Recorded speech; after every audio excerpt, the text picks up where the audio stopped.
Dear guys, welcome back to Sweet English Corner. After a many conflict, we have got a guideline for annual examination of class 6 to class 9 2024 অর্থাৎ 2024 সালের অনেক দ্বিধাদ্বন্দ্বের পর আমরা December মাসে যে বার্ষিক পরীক্ষা অনুষ্ঠিত হবে সেই পরীক্ষার প্রশ্নপত্রের একটি মডেল পেয়েছি অর্থাৎ গভর্নমেন্ট এটি নির্দেশনা দিয়েছে। তো এই কোশ্চেনে কি কি ধরনের প্রশ্ন থাকবে তারই নির্দেশনা দেওয়া হয়েছে। তো স্পেশালি আজকের ভিডিওটি তৈরি করা হয়েছে ষষ্ঠ শ্রেণীর ইংরেজি বিষয়ের কোশ্চেনে কি কি ধরনের প্রশ্ন থাকবে তার উপরে।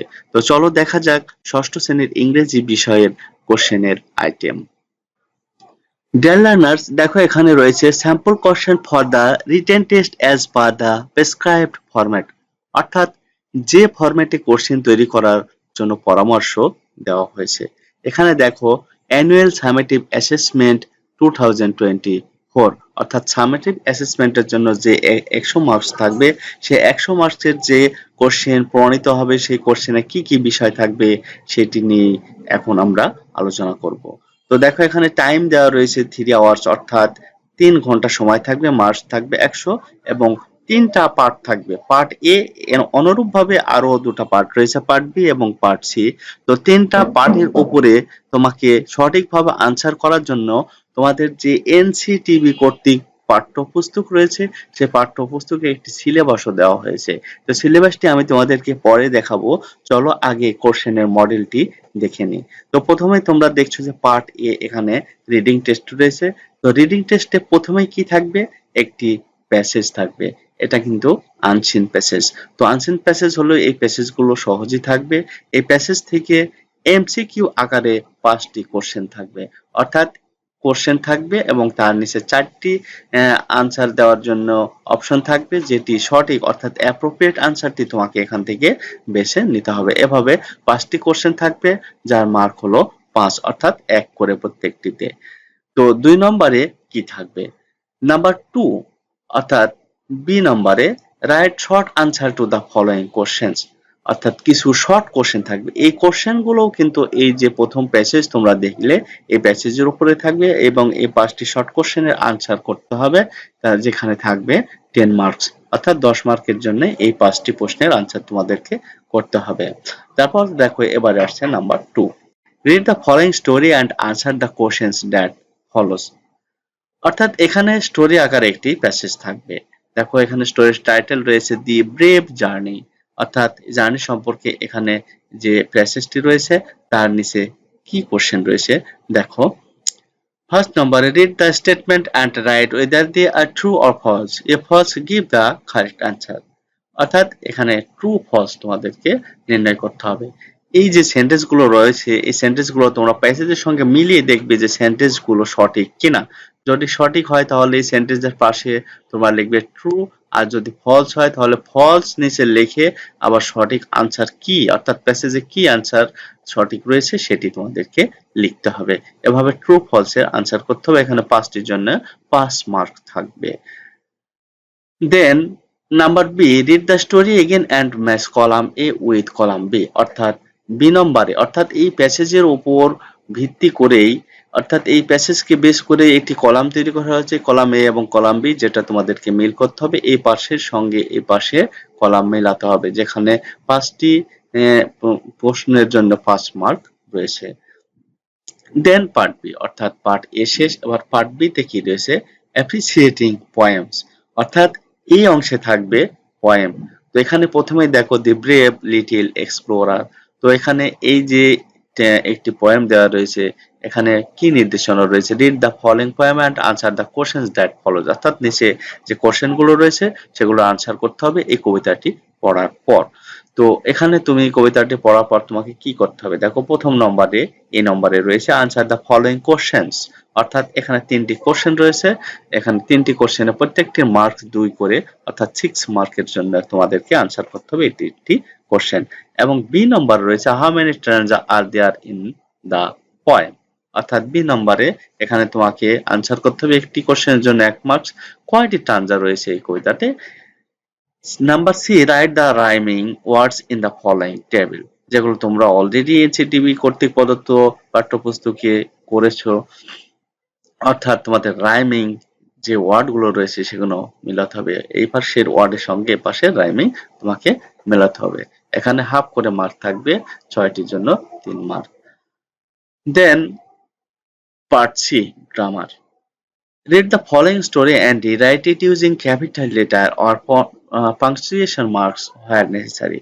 অর্থাৎ এই যে প্যাসেজটি রয়েছে, এই প্যাসেজ অর্থাৎ স্টোরি আকারে রয়েছে, এখানে তোমাকে পাংচুয়েশন মার্কস ইউজ করতে হবে, অর্থাৎ দাড়ি, কমা, সেমিকোলন, এই যে পাংচুয়েশন গুলো রয়েছে এবং ক্যাপিটাল লেটার কোথায় ইউজ হবে সেগুলো ইউজ করে প্যাসেজটি সঠিক করতে হবে। Then, number 5, read the following passage carefully. Identify the adjectives in the text and write their synonym in the table provided below. অর্থাৎ এখানে একটি প্যাসেজ রয়েছে এবং প্যাসেজ থেকে কিছু অ্যাডজেক্টিভ তোমাকে চয়েস করতে হবে, অর্থাৎ ফাইন্ড আউট করতে হবে যে কোনগুলো অ্যাডজেক্টিভ, এবং এই অ্যাডজেক্টিভ গুলো এই বাম পাশে লেখার পর আবার ডান পাশে এগুলোর সিনোনিম অর্থাৎ সমার্থক শব্দ তোমাকে লিখতে হবে। Then number B, read the conversation and write 3 sentences to describe Rumi using at least 5 adjectives. Situation helping with homework. অর্থাৎ এখানে যে কনভারসেশনটি রয়েছে এর মেইন ক্যারেক্টার কিন্তু রুমি। তো রুমি সম্পর্কে তোমাকে 3টি সেন্টেন্স লিখতে হবে অ্যাডজেক্টিভ ইউজ করে। অ্যাডজেক্টিভ ইউজ করে অর্থাৎ at least 5 অ্যাডজেক্টিভ ইউজ করে এখানে রুমিকে ডেসক্রাইব করতে হবে, যার জন্য রয়েছে এখানে 5 মার্কস। নাম্বার সি তে রয়েছে রিড দ্য প্যাসেজ বিলো। এখানে আরো একটি প্যাসেজ দেওয়া রয়েছে, then identify 5 adjectives, write the noun they refer to in the following table. অর্থাৎ এখানে প্যাসেজের নিচে দেখো একটি টেবিল রয়েছে, এখানে অ্যাডজেক্টিভ রয়েছে আর ডান পাশে রয়েছে নাউন। তো এই অ্যাডজেক্টিভ গুলোর নাউন কোনটি এটি তোমাদেরকে মিলাতে হবে, যেমন অ্যাক্টিভ এর নাউন কোনটি তোমাদেরকে এপাশ থেকে বের করতে হবে, ইজিয়ারের নাউন কোনটা এপাশে মিলাতে হবে, অর্থাৎ এপার ওপার অ্যাডজেক্টিভের সঙ্গে নাউন মিলাতে হবে, অর্থাৎ এই পাশের শব্দগুলোর নাউন কোনটি সেটা তোমাকে সঠিকভাবে নির্ণয় করতে হবে। Number 6, read the given context carefully and answer the question using appropriate models.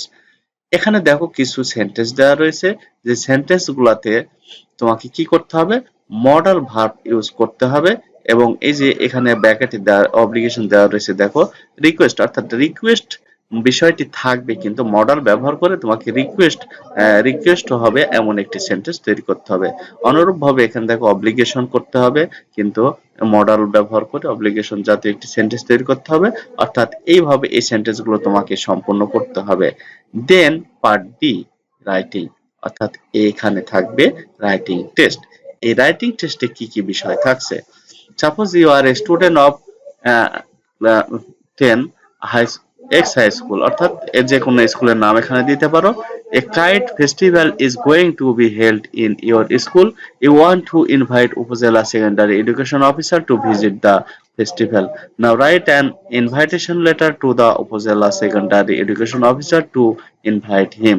অর্থাৎ আমরা বুঝতে পারছি যে একটি ফেস্টিভ্যাল সম্পর্কে উপজেলা সেকেন্ডারি এডুকেশন অফিসারকে তোমাকে একটি ইনভাইটেশন লেটার লিখতে হবে। Then number 8, last Monday you visited a historical place. It has a deep impact on your mind. You want to share your experience with one of your friends. Now write a conversation between you and your friend. এখানে থাকবে 8 marks. Then number 9, write a story based on the following situation. অর্থাৎ এখানে কিছু situation দেওয়া রয়েছে, দেখো fact, you have lost your way, situation a busy city, remote village, forest, character yourself, other person, অর্থাৎ তুমি এবং অন্য পার্সন থাকতে পারে, লাস্ট স্যাটারডে। এই ক্লুগুলো ইউজ করে তোমাকে একটি স্টোরি তৈরি করতে হবে।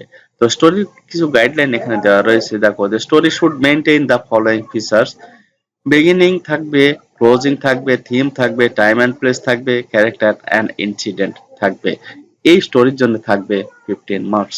এভাবে 9টি আইটেম দিয়ে তোমাদের বার্ষিক পরীক্ষা অর্থাৎ ডিসেম্বরে যে পরীক্ষাটি অনুষ্ঠিত হবে সেই পরীক্ষার কোশ্চেন তৈরি হবে। তো ডিয়ার লার্নার্স, আমরা এই কোশ্চেনটির আনসার করার জন্য যে এক্সপিরিয়েন্স অর্থাৎ যে চ্যাপ্টার গুলো আমাদেরকে এনসিটিবি কর্তৃক প্রদত্ত পুস্তকে পড়তে হবে সেই চ্যাপ্টার গুলো আমরা এখন দেখে নেব। ডিয়ার লার্নার্স, আমরা যে মডেল কোশ্চেনটি দেখলাম সেই কোশ্চেনটি আনসার করার জন্য তোমাদের যে এক্সপেরিয়েন্স অর্থাৎ যে চ্যাপ্টার গুলো পড়তে হবে সেটাও নির্ধারণ করে দেওয়া রয়েছে। দেখো এই চ্যাপ্টার গুলো যদি তোমরা পড়ো তাহলে তোমাদের সেই কোশ্চেনটি আনসার করার জন্য খুবই সুবিধা হবে, অর্থাৎ সকল এক্সপিরিয়েন্স তোমাদের হাতের মুঠোয় থাকবে। তো এখানে 6 নম্বর চ্যাপ্টার অর্থাৎ দি মিসিং টেন্থ ম্যান এবং 7 number chapter a day in the life of Meena, number 9 politeness এবং meeting an overseas friend, my books, Arshi's letter, a fresh pair of eyes. অর্থাৎ এই যে 1 2 3 4 5 6 7 7টি চ্যাপ্টার তোমাদের সেই 7টি চ্যাপ্টার তোমাদের সিলেবাস হিসেবে দেওয়া রয়েছে। এই 7টি চ্যাপ্টার তোমরা যদি সঠিকভাবে কন্ট্রোল করতে পারো তাহলে তোমাদের যে মডেল কোশ্চেনটি দেখানো হলো অনুরূপভাবেই কিন্তু তোমাদের ফাইনাল পরীক্ষার কোশ্চেন তৈরি হবে। তাহলে তোমাদের কোশ্চেনের আনসারটি করা খুবই ইজি হয়ে যাবে। তো ডিয়ার গাইস, এর পরবর্তীতে তোমাদের জন্য কিছু লিটারারি টার্ম যেমন ট্রানজা, রাইমিং এই বিষয়গুলো নিয়ে ভিডিও থাকবে। ততক্ষণ পর্যন্ত তোমরা আমার সঙ্গেই থাকবে এবং প্লিজ প্লিজ আমার চ্যানেলটিকে সাবস্ক্রাইব করবে।